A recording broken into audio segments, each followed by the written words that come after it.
On the 10th of January 2019, a new boss and Slayer monster was released to old school Runescape. This boss was known as the Alchemical Hydra. On top of being a monster that now holds the highest Slayer level requirement to kill at 95, the Hydras and their boss variation, Alchemical Hydras, held some new interesting drops.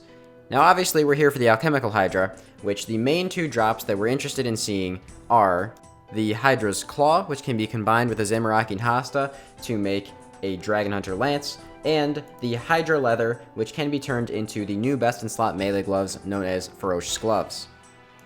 There are two other uniques that were dropped by the Alchemical Hydra, which are the Hydra Tail and the Hydra's Eye. The Hydra's Eye is used for a ring, which is basically just a Dagannoth King combination ring that can't be imbued, so it has the stats of all the baseline of the Dagannoth King rings. And the Hydra Tail, which can be added to a Bone Crusher and Dragon Bone Necklace to be useless. You can pick up a Hydra Slayer task at the new Slayer Master called Konar, just north of the CIR Fairy Ring. While at Konar, if you haven't picked up Granite Boots already, you should make sure that you pick yourself up some Boots of Stone in order to be immune to the Brimstone effects from inside the Hydra location. Now, well, I don't really want to call this a boss guide. I'm going to show you guys a sample kill before we get too far into the loot for this video. Fortunately for most, the boss doesn't have very many requirements other than, of course, the Slayer level to kill. Blowpipe will do you just fine and is actually the second best thing as of right now to use here. Basically, what you want to do is you want to try and path it over the vent of its opposite color. So, for example, green, you want to path it over red. Once you get through that phase, you want to path the blue over the green, and just basic combat triangle things that you guys are probably used to seeing already. The Hydra's right head will attack with range, and its left head will attack with mage, and it rotates these attacks every 3 hits. The first attack of the fight is random, but from what I've seen, it does seem to prefer range, so after you know what the first attack is, you can just go for the rest of the fight from there. The Hydra does have 4 phases and will change every 25% between phases, but the 3 attack cycles does persist through every phase. On top of that, after 3 attacks in the new cycle, not 3 attacks of the range mage, but 3 attacks once the phase changes, there will always be a special attack of the boss. Each phase has a different special attack. Green is poison, don't stand in it. Blue is static, and as you can see right here, if you run in a certain way, you can actually avoid getting hit by any static whatsoever. And then red is a firewall that traps you, and you just have to move around a little bit and not get tagged by the fire. If you do, you'll take some damage, but it's pretty easy to recover from it, so don't worry about it too much. It will take you a little bit of time to get used to doing this boss. The only difference in the phases is the final phase, which does hit substantially harder than the other ones, and instead of switching every 3 attacks between cycles, switches every 1 attack. So it's very similar to the Jad Zulrah phase that I'm sure most of you guys are familiar with by this point. One thing to note is that the first attack in this final phase, as you see here, will always be the opposite of the cycle you were last getting hit with. So if it was in the middle of a mage attack cycle, the first attack of the final phase will be range. And of course, vice versa.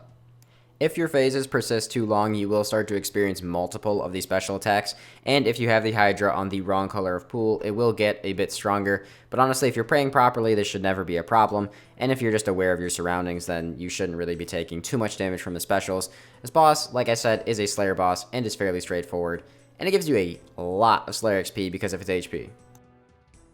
These next couple clips are from my live stream, so there's going to be a little bit of copyrighted music before it. But just remember at the beginning of this video the drops that I said we wanted to get and drops we didn't want to get. I mean, I haven't really done anything other than the boss. So. Oh! Hydra Tail! Hydra Tail! That's a thing! I got a unique! I don't know what it is, but I got a unique! I then realized that it was Elk price and pretty much one of the least valuable uniques you could get. And then this happened. I flicked after the second, thingy. I forgot to stay on the same prayer. I'm so fucking angry. And last but not least, or maybe least, that is the other useless drop. Gotta admit, that's a little tilting. Well, that is my entire task done at Hydra's, basically in one sitting. I'm sure by the end of this you can sense the frustration that tends to happen here. It does get a bit annoying after doing this boss for about 10 hours to 12 hours straight, so maybe I won't do that again. So I couldn't fit everything into one inventory. I had to do a couple little workarounds, like instead of taking out the Mystic Fire and water staves, I just took them all out as water staves. Instead of taking out all of the rune plate legs and plate skirts, I just took them all out as plate legs. Just little things like that. But this is the loot from my task of Hydras. I did miss a few kills worth, but this is roughly 180 Hydra kills. 17 mil. This isn't counting the bones, by the way, because a lot of the time you're not going to have the inventory space to pick up the bones, but obviously you can add a little bit of money on for that. It's 2 bones per kill. Each bone is roughly 4k. And even though this might look really impressive, I can't give you an exact tally of how much supplies I used, because I am, Iron Man, by the way, haha. I didn't really keep exact track, but I can tell you that you go through a lot of Zulrah scales if you're blowpiping the entire time, and if you are using the Dragon Hunter on top of the blowpipe, which since when I was learning I was just using the Dragon Hunter a lot, I went through a lot of bolts for that as well. If you're T-bowing it, one, you already have a T-bow, so you probably don't care about money, but you're going to be killing it really fast and probably using no arrows, so that's definitely the cheapest way to do it. If you already own a T-bow, it's fastest anyway, so you might as well use that.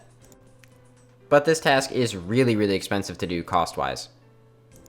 That being said, of course you're still going to profit from it, especially if you happen to actually get a lot luckier than me, and instead of getting these beautiful uniques that I have in this tab down here, if you end up getting, some of the relevant ones, you could have made a lot of money, especially if you do it soon after watching this video, because I don't know what prices are going to stabilize at, but as of right now, the Dragon Hunter Lance is still about 100 mil.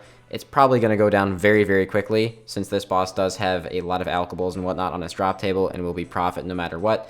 And I'm not entirely sure what the gloves are going to be going for, but as of right now, they're roughly 16 mil. These drops, however, it might say they're 3 mil here, but apparently they are pretty much just going for alch price, which is, from what I've heard, 900k each. I'm going to hold on to them for completionist reasons, but yeah, they're pretty useless, which is unfortunate, but luck of the draw. Better luck next time. Some quick thoughts on the Alchemical Hydra, since I feel like I've done it enough to be able to talk about it a little bit. I'm a little bit disappointed with it. Once again, the biggest thing that I have to say I'm disappointed with is actually the fact that it's just another range meta boss. I feel like RuneScape has had plenty of those lately, with Vorkath especially. Vorkath, whatever you guys want to call it. People get mad at me for my pronunciation. I'm sorry. I really don't think that RuneScape really needs another range boss right now. Especially because it's just another blowpipe T-bow meta boss, which, let's be real, there's plenty of blowpipe and T-bow meta bosses already. It definitely would have been a lot cooler if the boss was something more similar to the Dagannoth Mother style.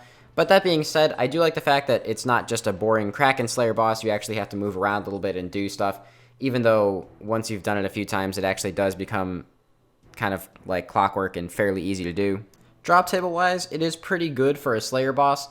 It is 95, which I know a lot of people are saying like that's a good justification for it having as good drops as it does, but realistically, 95 Slayer is not an uncommon thing to have these days. Most people who are high-end PVMers have 95, if not 99 Slayer. So I kind of wish that it was more along the lines of the Cerberus drop table, where since it has these unique drops, it wouldn't have a good standard drop table. It would just give you enough to pay for your supplies. That way the uniques from the boss don't crash, because I feel like these uniques will inevitably crash due to the fact that everyone's just going to be killing this boss anyway, because of how easy it is and how good GP it is, even if you're not getting uniques. Now, with that all being said, this obviously isn't the only piece of content that came out this update. There was a lot that came out with this update, and there's a lot for me to cover. I'm sure that I will not be the only content creator covering this. I know for a fact there's already tons of loot videos that people are putting out as I'm recording this. But that's not the only thing I want to show with the Kebos Lowland release, which, by the way, I have to mention, graphically looks fantastic. Good job, graphic designers. So if there's anything that you guys specifically would like to see with this, or would like to see me cover in depth, feel free to let me know, because I do have a main account. I can explore a lot of this content, even though I can't exactly get drops on this account to do it. I don't really mind exploring some of the content on my main for things that are buyable that I won't necessarily be able to obtain on this account for quite a while. With that being said, I'm not sure when this video is going to get posted, probably the day after release, but I do actually have intentions of buying a Dragon Hunter Lance on my main since I did not get it on this account, and testing that out at some typical areas.